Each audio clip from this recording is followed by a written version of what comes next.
Hi, my name is Eric Jurgensen. I'm a hobbyist blacksmith based in Oklahoma City. Welcome to my basement shop.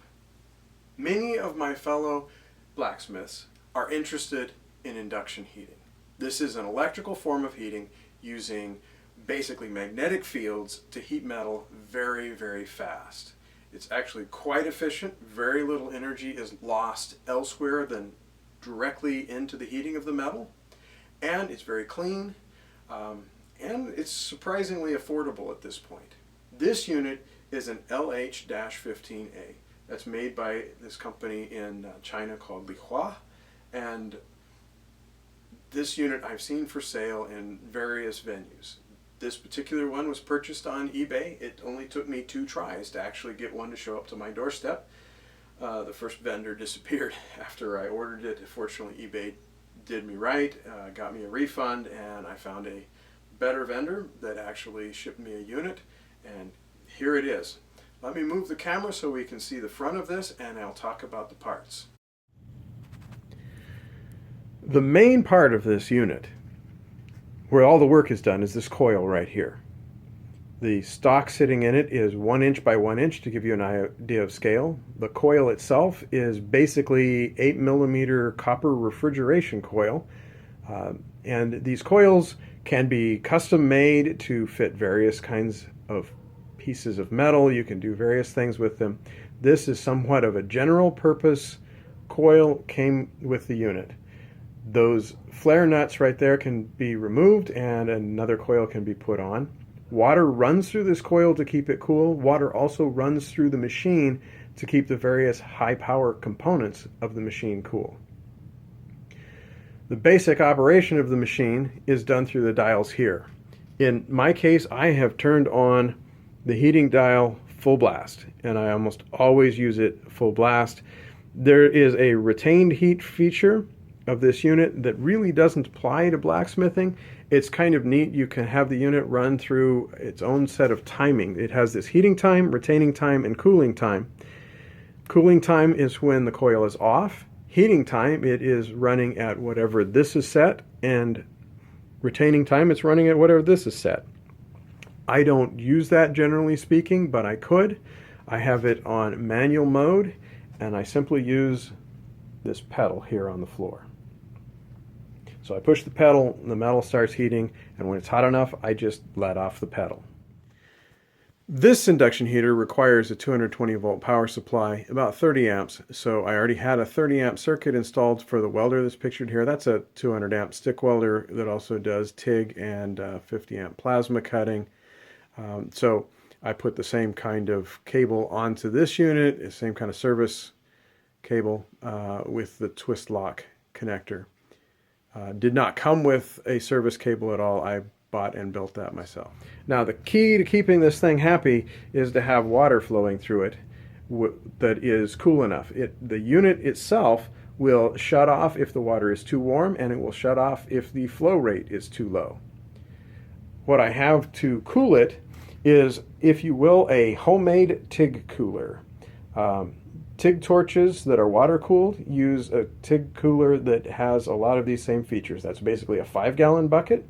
The 3 tubes that come out of the back, that's the return, and the 1 tube is the feed. It goes into a Procon pump head that's powered by I think about a 3rd horsepower motor there, and through a heater core. That's a Chrysler heater core that I found on eBay for pretty cheap.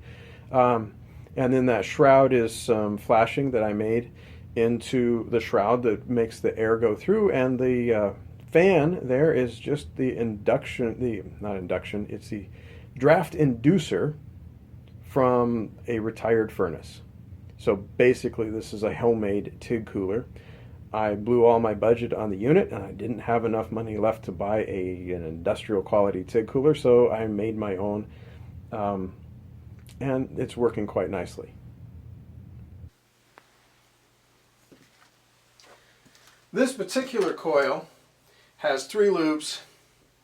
It's about 1.5 inches long, and it produces a very narrow heat, about 1.5 inches long, and the diameter is just about the same. It works relatively well for a general purpose coil. I think I would like to have a little longer heat, a few more loops, maybe even a little denser loops that would get a little more magnetic flux concentration and would probably heat a little faster. Now that you've gotten a tour, let me go ahead and turn on the cooler and the main unit, and let's heat some metal.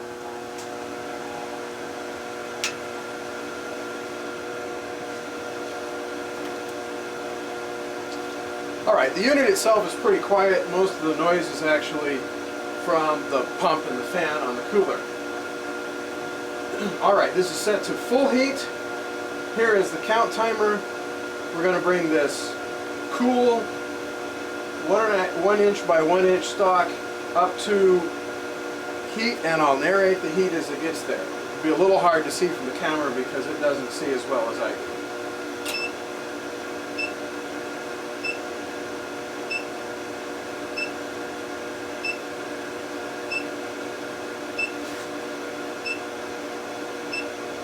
Alright, I'm starting to see some glowing inside the coil.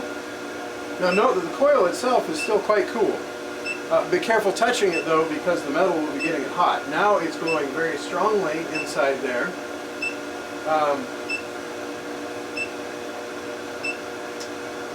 At this point I'm starting to see a little scale formation.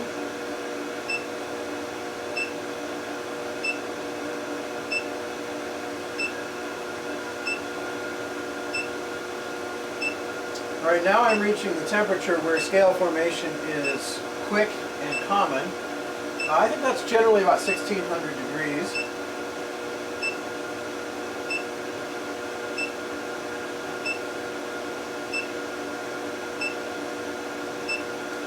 We're getting into a pretty strong yellow heat, and I'm closing in on a welding heat at this point.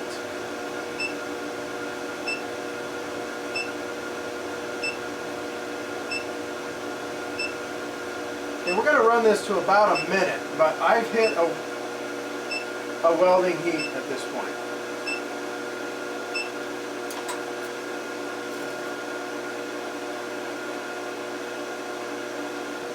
Alright, now let's heat up some 1/2 inch square stock.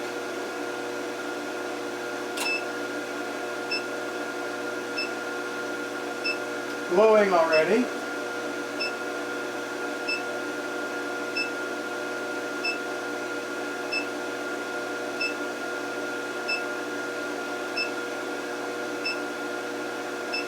A low foraging heat.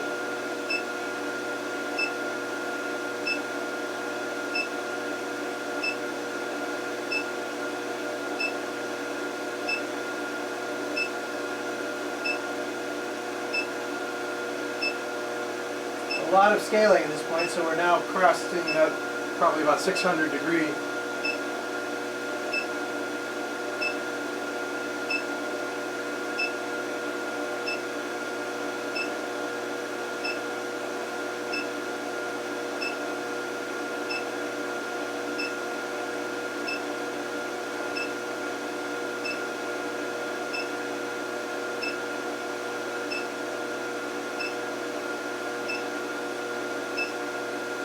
This is probably a welding heat at this point. Now I'm going to heat some 1/4 inch round stock.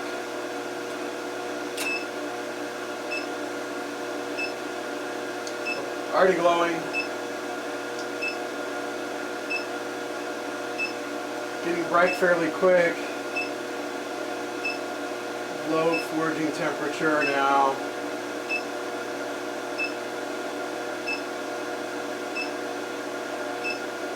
One little safety item that's worth noting while this is heating up is that probably best not to wear a ring around this. I try not to wear a ring in the shop anyway.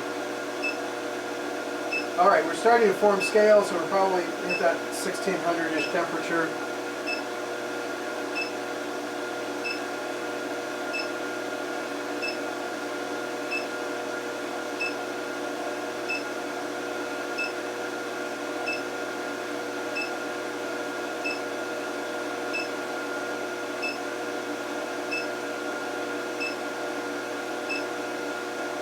And I'm not sure it's getting hotter at this point, and I don't think it's achieved a welding heat. So So let's talk about our results so far, because they're interesting. We started with 1-inch square stock, and within 60 seconds we had what I think was pretty good welding heat. We put in 1/2-inch square stock, and we got to a welding heat in 45-50 seconds. And then we put in the 1/4-inch round stock, and we couldn't even get to welding heat. There's something going on here that affects the induction heater. It's called magnetic coupling. I'm not getting good magnetic coupling with smaller stock.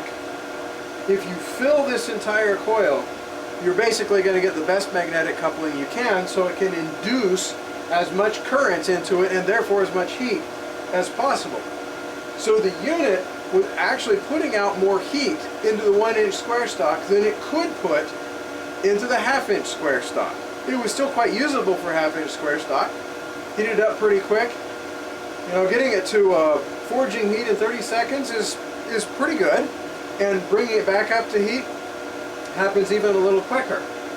But as you get to the smaller stock, that magnetic coupling goes down. So this is kind of a compromise as you do smaller and smaller stock. To make that really obvious, I'm going to grab some election sign wire. I think I measured this at about 3/16. It's thin stuff. Now let's heat it. Okay, it's glowing. It's almost instantly glowing. Cherry red, just for grands. Let me check it with a magnet. Still magnetic.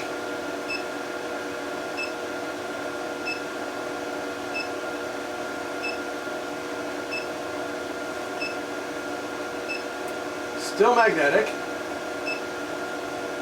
And what I found in practice is I can't get it any warmer than this inside the coil. So I've reached a practical limitation. If I forge this kind of material, I do very short, as in time, heats. It loses heat very fast, so I hammer it for a few seconds, I bring it back, I heat it up, I hammer it for a few seconds, I bring it back, I heat it up. I really don't like working this size stock with this coil.